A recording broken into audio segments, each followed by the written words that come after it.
The Miami Showband killings was an attack by the Ulster Volunteer Force, a loyalist paramilitary group, on 31 July 1975. It took place on the A1 road at Buskill in County Down, Northern Ireland. 5 people were killed, including 3 members of the Miami Showband, who were then one of Ireland's most popular cabaret bands. The band was travelling home to Dublin late at night after a performance in Banbridge. Halfway to Newry, their minibus was stopped at what appeared to be a military checkpoint, where gunmen in British Army uniforms ordered them to line up by the roadside. At least 4 of the gunmen were serving soldiers from the British Army's Ulster Defence Regiment BIT, unbeknownst to the band. All were members of the UVF. While 2 of the gunmen were hiding a time bomb on the minibus, it exploded prematurely and killed them. The other gunman then opened fire on the day's band members, killing 3 and wounding 2. It is believed the bomb was meant to explode en route, killing the band and framing them as IRA bomb smugglers,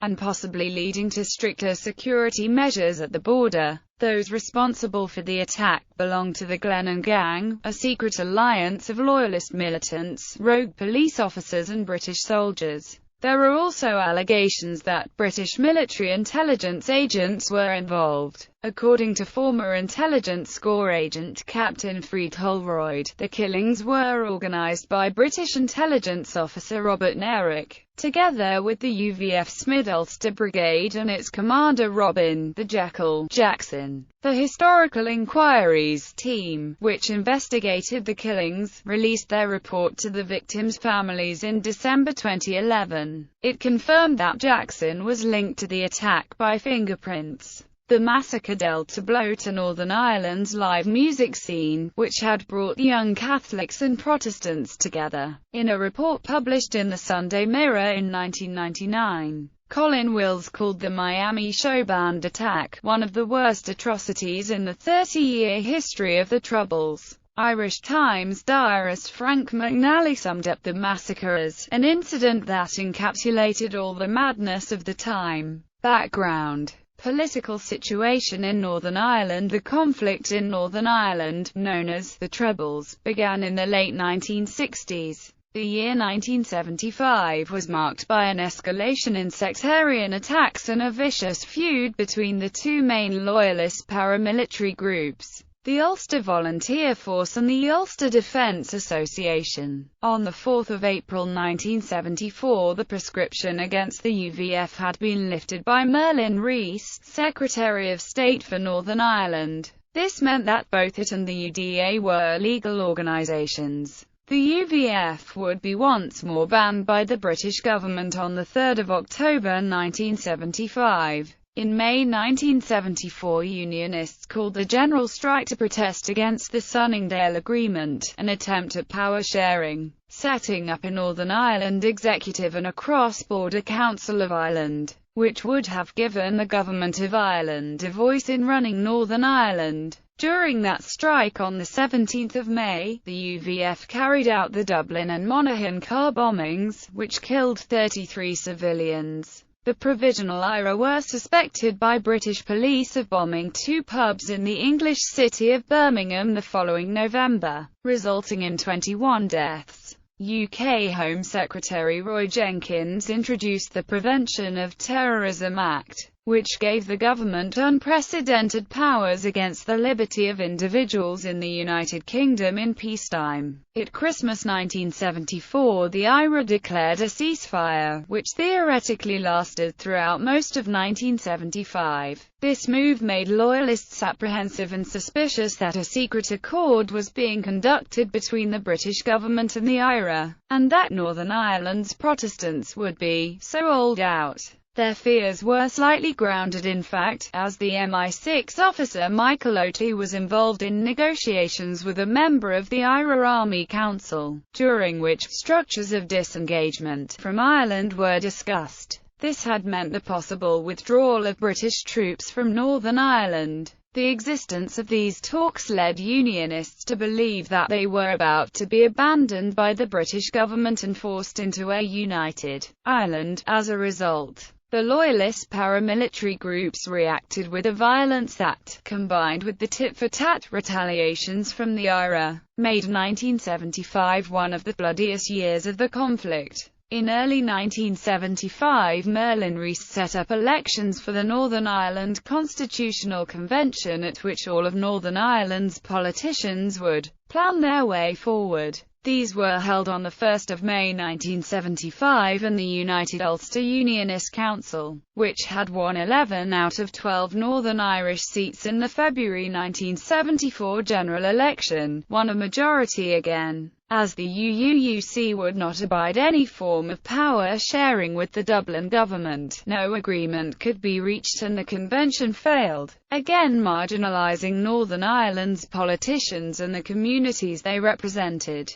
Robin Jackson and the Mid-Ulster UVF. The UVF Mid-Ulster Brigade operated mainly around the Portadown and Lurgan areas. It had been set up in Lurgan in 1972 by part-time Ulster Defence Regiment Sergeant and Permanent Staff Instructor Billy Hanna, who made himself commander of the brigade. His leadership was endorsed by the UVF's leader Gusty Spence. The brigade was described by author Don Mullen as one of the most ruthless units operating in the 1970s. At the time of the attack, the Mid-Ulster Brigade was commanded by Robin Jackson, also known as the Jackal. Jackson had assumed command of the Mid-Ulster UVF just a few days before the Miami Showband attack, after allegedly shooting Hanna dead outside his home in Lurgan on 27 July 1975. According to authors Paul Larkin and Martin Dillon, Jackson was accompanied by Harris Boyle when he killed Hanna. Hanna was named by former British Intelligence Corps operative Colin Wallace as having organised and led the 1974 Dublin and Monaghan bombings. Along with Jackson, journalist Joe Tiernan suggested that Hanna was shot for refusing to participate in the Miami Showband attack and that he had become an informer for the Gardaí in exchange for immunity from prosecution for the Dublin bombings. Dillon suggested that because a large number of joint UDR/UVF members were to be used for the planned Miami Showband ambush,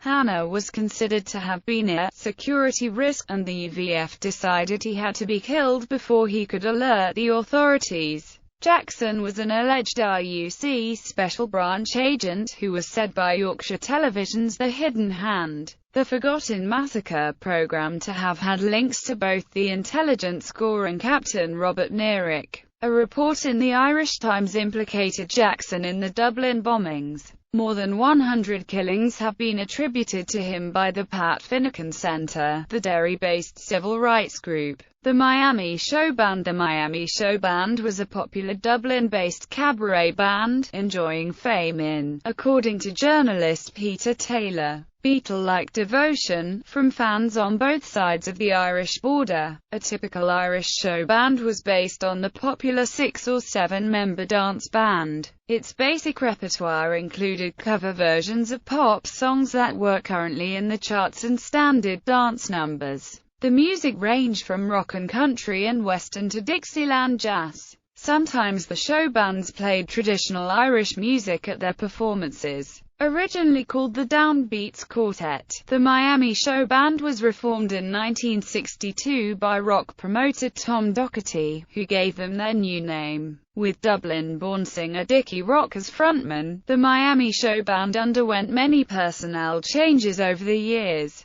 In December 1972, Rock left the band to be briefly replaced by two brothers, Frankie and Johnny Simon. That same year, keyboardist Fran O'Toole had won the Gold Star Award on RTE's Reach for the Stars television program. In early 1973, Billy McDonald took over as the group's frontman when the Simon brothers quit the band. The following year, Fran O'Toole became the band's lead vocalist after Mick Roche was sacked. O'Toole was noted for his good looks and popularity with female fans. Was described by the Miami Showband's former bass guitarist, Paul Ashford, as having been the greatest soul singer in Ireland. Ashford had been asked to leave the band in 1973, for complaining that performing in Northern Ireland put their lives at risk. He was replaced by Johnny Brown, who in turn was replaced by Dave Monks until Stephen Travers eventually became the band's permanent bass player. In late 1974, the Miami Showband song Clap Your Hands and Stomp Your Feet reached number 8 in the Irish charts.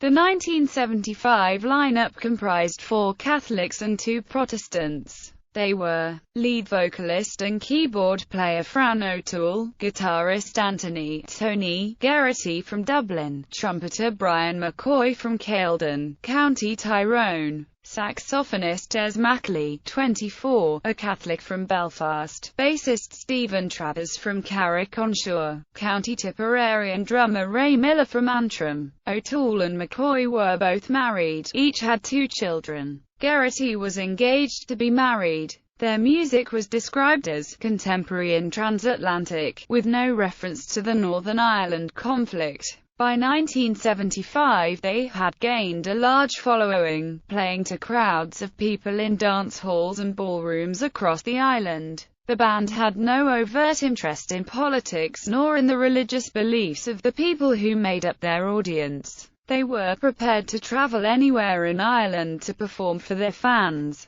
According to the Irish Times, at the height of the Irish show band's popularity, up to as many as 700 bands travelled to venues all over Ireland on a nightly basis.